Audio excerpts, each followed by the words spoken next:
Hello everyone, today is 19th of October, Saturday, so I hope you will have a wonderful day and a great weekend. Now it's about 1:30, middle of the day by Moscow time. I'm Levan Gudadze and this is my first update for the day in which I will share all the main news that are making headlines in Russian media outlets and Russian language pages on different internet platforms. And there are quite a few very significant developments and news that I'd like to share with you for this moment, and I will start with this report from TASS news agency that yesterday Russian side and Kiev regime conducted another exchange of POWs, and 95 Russian POWs, prisoners of war, come back to Russia, were released, and in return 95 POWs of Kiev regime forces were sent back, and they most likely will end up on line of contact shortly. So I don't know what these people are thinking when they are agreed to be exchanged, because the vast majority of Ukrainian POWs are on the very first day that they are captured are saying that they don't want to be exchanged. Anyways, let's continue. And RBK news agency is reporting that Russian armed forces liberated the settlement of Zaryana in DPR, Donetsk People's Republic. This is a Pokrovsk sector of the front line, of course, and well, this is Zaryana settlement, this one here. And because this settlement is under full Russian control now, according to Russian Defense Ministry's latest update, and I guess Russian troops are already conducting offensive operations in Kurachovka settlement, and Gornyak obviously is going to be next settlement that Russian troops will liberate also. And while I have a map open, dear friends, let me also give you an update on Kursk salient. Russian armed forces established full control over the Lyubimovka settlement in Kursk salient area. This is the Lyubimovka settlement, and yesterday on my Telegram I shared video where you can see Kiev regime's forces, is this invading force of Kiev regime, and NATO mercenaries were running away from Lyubimovka, and Russian drones were conducting strikes on this fleeing Kiev regime's force. It was chaotic retreat. These troops of Kiev regime literally were running almost on all directions, scared for their lives, and I guess that's the general situation among Kiev regime's invading force in the Kursk salient area, and salient itself is shrinking every single day, and more settlements are liberated by Russian troops. And right now, only settlements under control of Kiev regime is Suja and surrounding couple of villages. I guess before end of next week, probability that entire salient will become under full Russian control is quite high. So this story of invading Russia's Kursk region is about to finish with a total disaster for the Kiev regime. I remind you, dear friends, that Russian Defense Ministry is reporting that in Kursk salient area, since the beginning of invasion, Kiev regime and NATO mercenaries lost more than 24,000 military personnel killed and wounded, and up to 3,000 different type of military vehicles, tanks, infantry fighting vehicles, armored personnel carriers, trucks, and so on, artillery pieces, air defense systems, you name it. Also, dear friends, RIA Novosti is reporting that Russian armed forces established complete control over all the big islands on the Dnieper Delta, and establish also fire control over the smaller islands in Delta. This is obviously important development because Kiev regime quite often were using these islands on the Dnieper Delta and the Dnieper River itself to conduct some media amphibious operations towards a number of directions in the Kherson region, and well, they would not be able to do so, I guess, anymore, at least from Delta area. And this is the Delta, by the way, as you can see, plenty of bigger and small islands here. And on river itself, there are quite a number of islands, and all big islands are under full Russian control, and there are small islands under direct fire control. Also, we have reports that there were explosions in Kiev. This morning, Vzгляд newspaper is reporting about it. I guess Russian armed forces conducted yet another wave of long-range, precise strikes on military and logistics infrastructure of the Kiev regime. Also, dear friends, there were reports about explosions in Cherkasy region of Kiev controlled territory, of also Kiev region itself, not just Kiev city, but also Kiev region. And there were Russian strikes in Dnipropetrovsk and Kherson regions also that are controlled temporarily by this occupying regime in Kiev, NATO occupying regime in Kiev. RT is reporting about statements that Russian president, RT and all the other media outlets obviously are reporting that Russian president, about statements of Russian president that he made yesterday during the speech before business meeting of the BRICS, and also during the meeting with the leading media outlets, representatives of the leading media outlets of the BRICS member states. And let's go through at least some of the statements that Russian president made. RT is reporting that Putin warns Ukraine about nuclear weapons. Moscow will never allow Kiev to acquire nuclear weapons, and any attempts to do this would be met with an appropriate reaction. Russian President Vladimir Putin has stated. This is another provocation, Putin said on Friday at the press conference for media from BRICS countries in Moscow. This is a dangerous provocation because obviously any step in this direction will be met with an appropriate reaction. Ukraine's political leadership repeatedly expressed the desire for nuclear weapons even before this crisis turned hot. The Russian president said, I can say this, Russia will not allow such a thing under any circumstances. So Moscow's position is very clear. And on this topic, dear friends, we have a statement from Russian official from Senate. Let's translate this also, this news. So the Kiev regime will not be able to develop nuclear weapons on its own, even if the future of, even in the future of several years. But if it does not receive such weapons from the West, it might well use a dirty bomb. This was stated by the first deputy chairman of the Federal Council Committee on Defense and Security, Vladimir Chizhov. So Moscow is well aware that Kiev regime may, with assistance of the Western militaries, Western ruling class, may acquire dirty bombs. And as I reported in earlier updates, some time ago, a number of high-ranking Russian officials already stated that works have been done on creation of the dirty bomb under control of the US and UK.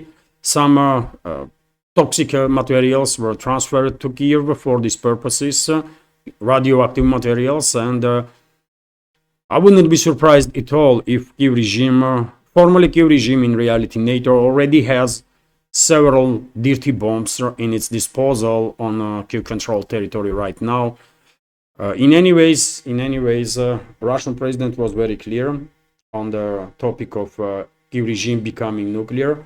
If Russian side will have intelligence, 100% intelligence that in certain areas some work being done on nuclear weapons or dirty bomb or such devices are stored, probably strikes will take place and the entire area will be obliterated. But topic is obviously extremely dangerous. That's for sure. RT is reporting that Russian leader names possible location for peace talks. So Saudi Arabia would be a good country to host a potential summit to end the Ukraine conflict. Russian President Vladimir Putin said on Friday at the press conference on a wide variety of their topics. A Saudi journalist asked Putin for his thoughts on the Arab kingdom's mediation efforts and whether Russia would attend peace summit should Riyadh host such an event by the end of this year. Putin reaffirmed that Russia views Saudi Arabia as a friendly country. He commended the Saudi leadership for their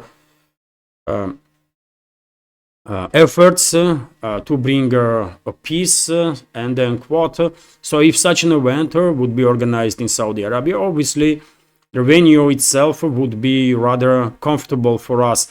The president said he stressed, however, that any final settlement should be based on the draft prepared during the aborted negotiations in Istanbul, Turkey in the spring of 2022. So who knows, maybe before end of this year, some peace talks between Moscow and Kiev, Moscow and their major capitals in the West will take place in Saudi Arabia. It is clearly a possibility if Russian president is in support of such an idea in general. Although he was very clear also that any negotiations have to be meaningful and based on already achieved agreements between sides during the Istanbul negotiations. TASS News Agency is reporting that Zelensky spoke about the future of the so-called Ukraine, this quasi-state, and said that borders of the Ukraine after ending the conflict will depend on a number of equations, a number of circumstances, although Kiev regime will never recognize de jure losing any territories at all, and of course this approach will never work. This approach will never work. Meaningful negotiations means that Kiev regime, no matter who will represent that regime at the time, Zelensky, Zaluzhny, or anybody else, Kiev regime would have to recognize Russian jurisdiction over the Russian regions and liberated territories, and that's it. No other option can be considered, really. So at this point, I really struggle to understand if any statement that comes out from Kiev deserves any attention really at all, because these clowns are talking about some nonsense day in day out, 24/7. So I don't know, maybe I should completely ignore whatever news comes from Kiev nowadays, because who the hell is Zelensky to decide anything at all? This puppet of the Washington, really dirty puppet. That's all. Anyways, let's continue. RT is reporting that Scholz shut down Ukraine's victory plan. Well, Scholz is next, by the way. Almost everybody laughed at Zelensky and his victory plan, so-called. And now it's a turn for Scholz. So German Chancellor Olaf Scholz has poured the cold water on Vladimir Zelensky's victory plan, refusing to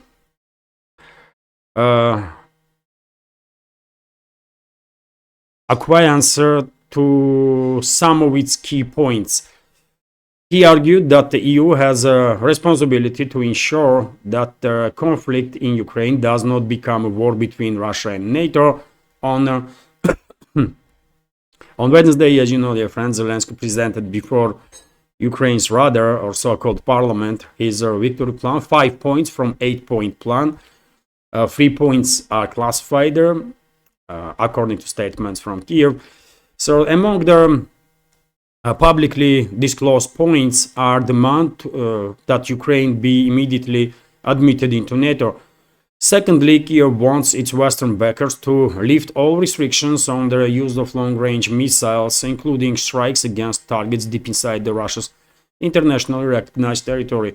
Speaking to reporters following the EU summit in Brussels on Thursday, Scholz said that Germany's stance on the issues that are touched upon Zelensky's plan remain the same. The Chancellor added that it is his duty to prevent the Ukraine conflict from escalating into full-blown war between NATO and Russia. With respect to Ukraine, repeated requests for German-made Taurus long-range missiles. Scholz reiterated that he did not deem this the right supply, and this still holds. So okay, Scholz is and no any other high-ranking official in the West were really happy to hear this so-called victory plan. Some was quite openly critical of it, and others tried their best to not be too ironic and not to laugh too much on Zelensky and his crazy inner circle.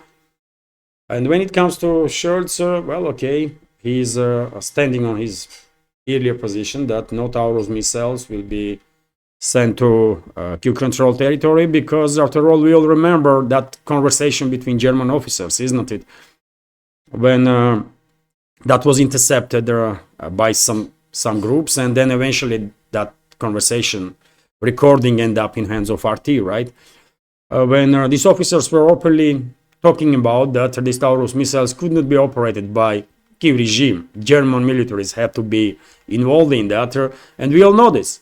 Russian side was very clear from very beginning that these long-range strikes cannot be done by Kiev regime, so therefore Moscow will see attacks deep inside strikes as a direct attack of NATO member states, and will retaliate with whatever means are necessary. So that recent statements from Russian president clearly reach its addressate, and it seems like at least some hotheads among Western ruling elites are little more cautious now, although not all, not everybody. There are some crazies in the West that are still pushing narratives of the further escalation. And when it comes to escalation, by the way, we have RIA Novosti's report that there is no consensus among US political leadership and military leadership about lifting restrictions on long-range strikes deep inside Russian territory, and additional deliveries of the long-range weapon systems to Kiev control territory. This was stated by Biden himself. Yet again, at least indirect indicator that Russian messages from Moscow finally reached adressates in the West, and people that were very hostile and towards Russia and had very escalatory statements and stance are taking now more cautious approach, because I guess they don't want to end up on receiving end of Russian retaliatory steps, possible retaliatory steps, if these long-range strikes will take place, right? And dear friends, before I continue, let me notice that this channel is completely subscriber funded, this small media project of mine with several channels on YouTube, Rumble, Telegram, and I will be immensely grateful if you will also consider to support my work with donation through PayPal or Boosty platform, or by subscribing to my Patreon page, on which, by the way, I have a lot of extra content on weekdays, second updates. This is second update for day before yesterday, for Thursday. This is yesterday's second update, and these second updates are walk and talk, usually walk and talk type of videos. So, and many members of our community like this type of videos. So maybe you will find it also interesting if you will join our communities on Patreon and Boosty. And this is Boosty platform, where I also have a channel. I'm publishing very same videos that I have on Patreon on Boosty also. And if for whatever reason you don't want to subscribe on Patreon, you can subscribe on Boosty. Unfortunately, our community on Boosty is really tiny, only 11 members. Although on Patreon, our community is 171 as of today, and I really hope, 171 subscribers, paid subscribers, or otherwise free subscribers are more, but it does not help this project, free subscription. In any ways, so I have 171 Patreon And I will be immensely grateful if our community there will reach 200 before end of this year. That would put this project in a much more safer place. So yes, all the links, dear friends, are on this video in the description box and in the pinned comment. You're more than welcome. You're more than welcome to join our tiny but very friendly community on Patreon and Boosty. Commerçant newspaper is reporting that residency of Netanyahu, by the way, was targeted by Hezbollah. 3 drones, according to some reports, 3 drones were launched in the direction of Netanyahu's residency.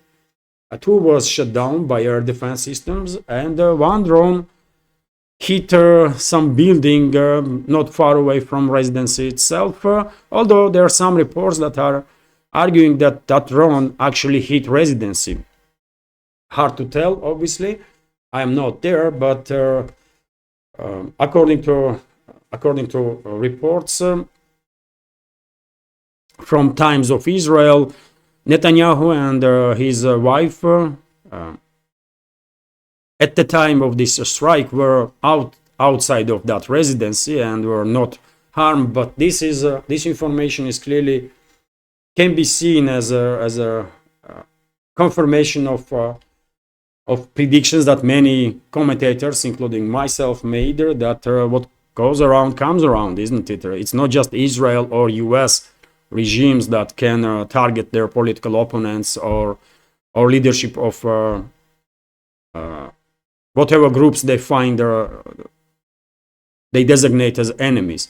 Those groups, other groups or other regimes can also retaliate, and now Netanyahu himself is finding himself on receiving end of this targeting operations, and this is just the beginning. Pandora's box was opened by Israeli secret services, Israeli militaries, and also US secret services and militaries. UK is there also, UK's MI6 obviously, and well, I guess no political figure or military figure now in Israel, in US or UK are safe from potential retaliatory strikes from Hamas, Hezbollah, and whatever groups are there that were targeted, leadership of which, especially political leadership of which, was assassinated by combined operations of the Israeli and US UK secret services. So that's a boomerang effect for Netanyahu.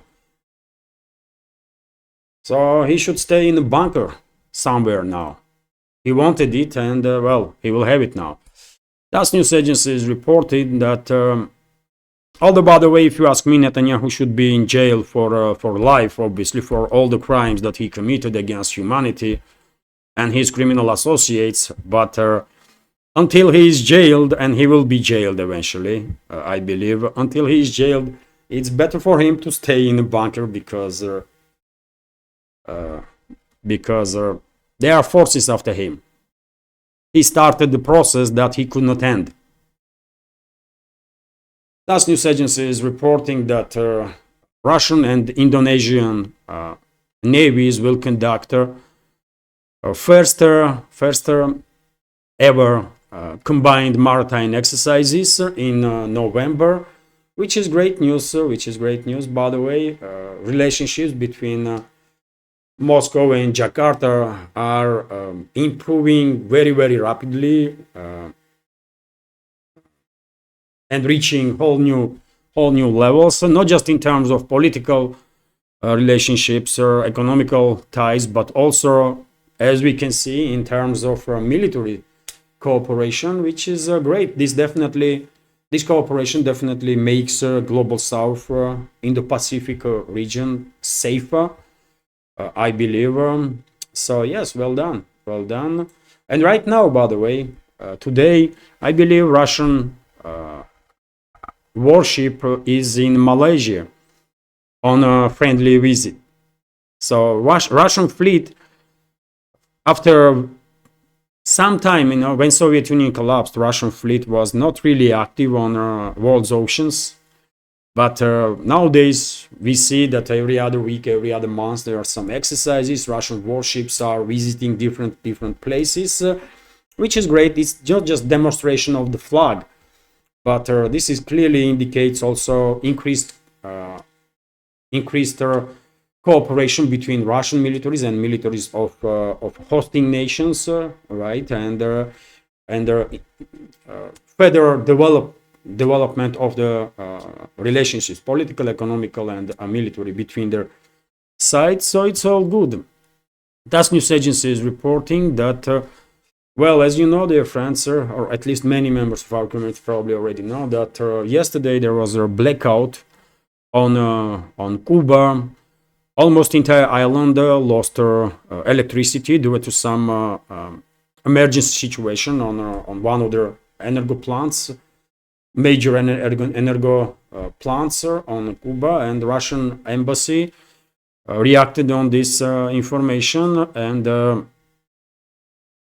called the Russian citizens in Cuba to to take additional measures of for safety, and if they have any issues, then Russian embassy is ready to provide whatever help is necessary. Hopefully, engineers in Cuba will manage to deal with this issue as soon as possible. But country needs help, by the way, and people of Cuba need help, and I really hope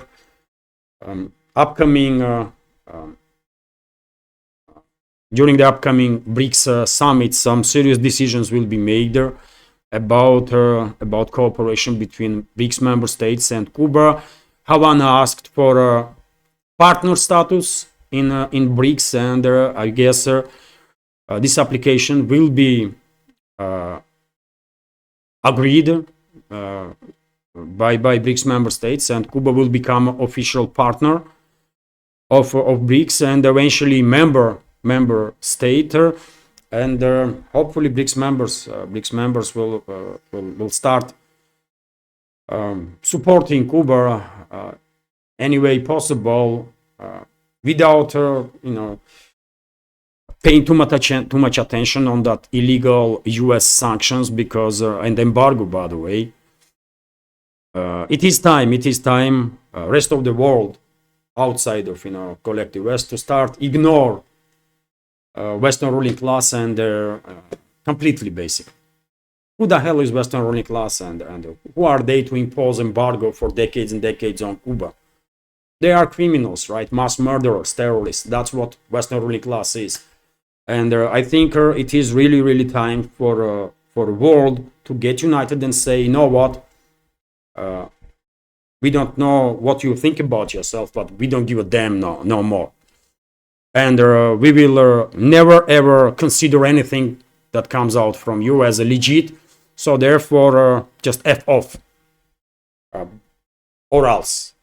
It is time world to stand up and put Western ruling class in its place. It is time. And I really hope during the upcoming Kazan BRICS summit, some strong statements will be made to put Western ruling class in its place. And Cuba needs help, by the way. Cuba needs help. People of Cuba needs support from BRICS, and I hope this support will be provided. These criminal US elites and terrorists and mass murderers, by the way, for decades are terrorizing Cuba, about millions of citizens of Cuba. For decades are terrorizing millions of people. What the hell, man? What the hell? I'm telling you, Western ruling class is an existential threat for humanity, and we have to do something about it, man. We as ordinary humans. And also political leadership of the BRICS member states and basically countries outside of collective West, because inside the collective West there are only few governments that really are at least trying to act independent. Slovakia, Hungary right now comes up to mind, and basically that's it, right? The rest of the governments are under strict control of Washington and London, and I guess not even considering to act independent. Anyways, let's continue, dear friends. RT is reporting that Russia-Chinese relations are equal, according to Putin. And this is what Western ruling class will never get, that they should treat others as equals. But they cannot do it, by the way. They just cannot. They don't know what respect is. So Russian President Vladimir Putin has highlighted their equal partnership between Moscow and Beijing, emphasizing their close cooperation as a key factor in global stability. Speaking at the BRICS media meeting on Friday, he added that the two countries take into account each other's interests and always listen to each other. Something that Western ruling class never does, isn't it, dear friends? Something that Western ruling class literally never does. Putin criticized Washington for dragging its European allies into potential conflict with China, likening them to little dogs on a leash. He argued that the US is pursuing outdated policies to counter Beijing's economic rise, which is harming its own economy. Washington, on the other hand, has been pursuing counterproductive politics in Asia and pursuing its European partners to do the same. Putin claimed nobody even wants to ask the Europeans their opinion. Do they want to spoil their relations with China and get involved through NATO structures in Asia and create a situation there that will cause concerns among the countries of the region, including China? President asked her, said, I assure you, they don't. They don't want this, European states. Putin insists, noting that nevertheless they are being dragged there by a lasso, like a big uncle dragging little dogs along with him. Well, quite strong, quite a strong comparisons from Putin, but that's how world sees situation. By the way, I mean, you can use whatever words you want, but that's how world sees that EU member states, European states, majority of them at least, are just colonies of Washington, really. And their leadership, they are not even trying to act independent no more, you know.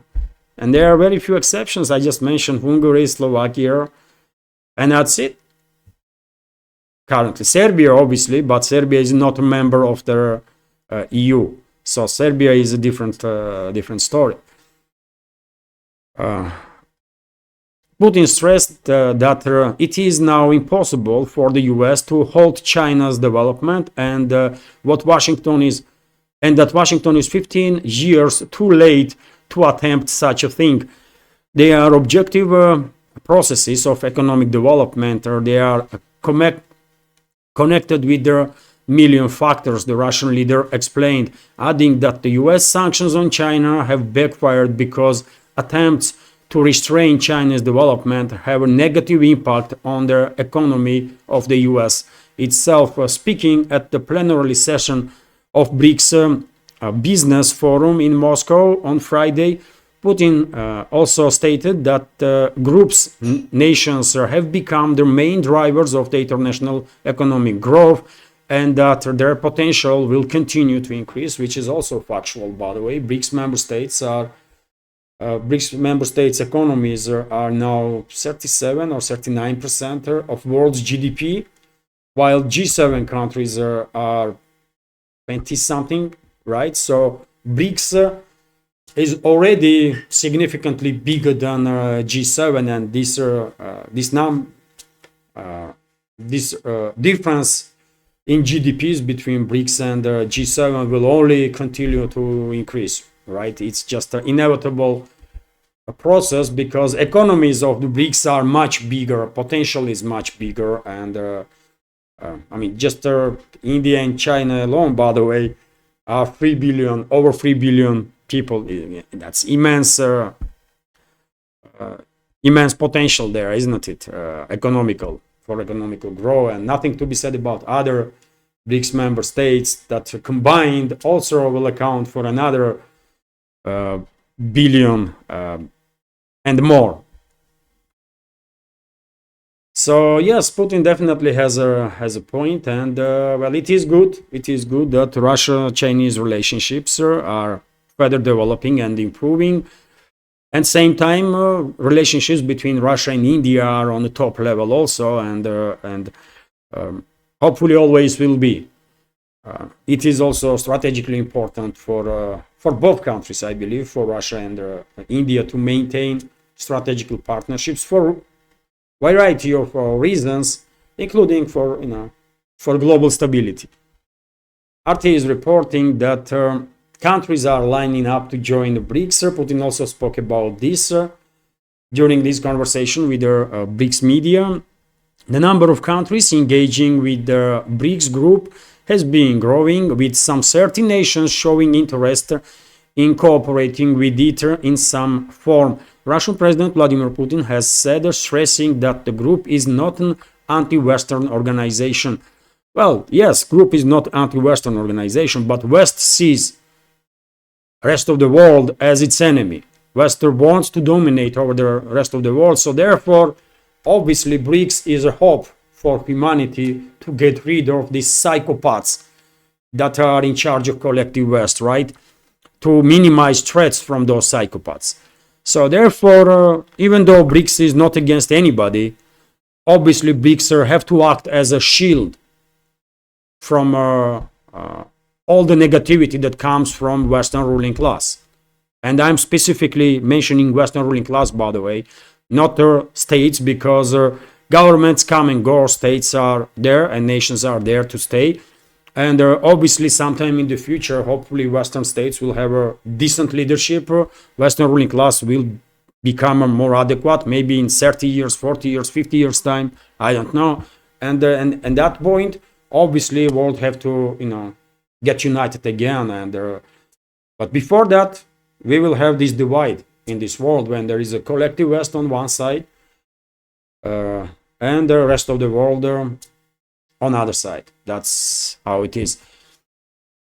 The president made the remarks on Friday during a meeting with the leading reporters from BRICS nations. Collectively, the groups already incorporate some 45% of world's population, which is huge, isn't it?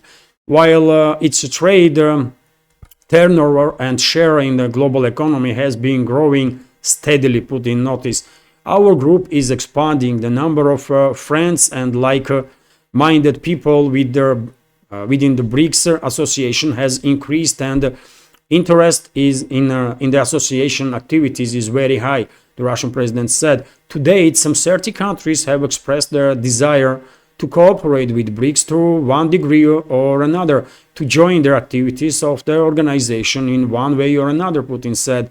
The group should not be perceived as a bloc of any kind, Putin stressed, explaining that the nature of BRICS makes it globally beneficial and not just for its own participants. We are not building some bloc directed against someone's interests. This is not such an organization, and in this sense, it has a universal character, and in my opinion, we have a beneficial effect on the world affairs as a whole, including the world economy, Putin said. So yes, I can understand what he's saying, but very same time, obviously it is just inevitable that BRICS will play a role of a shield for this world from all sorts of attacks and provocations and negativity that comes from Western ruling class that I perceive as an existential threat for humanity. And many others, by the way. I believe significant number of people in the Western states itself probably are considering these Western so-called elites as an existential threat for humanity. Because it is factual and it don't really matter where are you living on this globe, right? We are humanity, and those psychos that are in charge of this collective West, they are a threat to all of us, to all of humanity. And dear friends, I will end this update on this note. Hopefully you will find it informative, interesting, and useful. And if so, please click that like button, leave some commentary on on any topic you like. More likes and comments are only way we have really to at least try and influence algorithm to reach wider audience. And for the same reason, if you can, dear friends, please share information about my channels with your friends on internet, on any of the platforms that you are actively using, or in real life.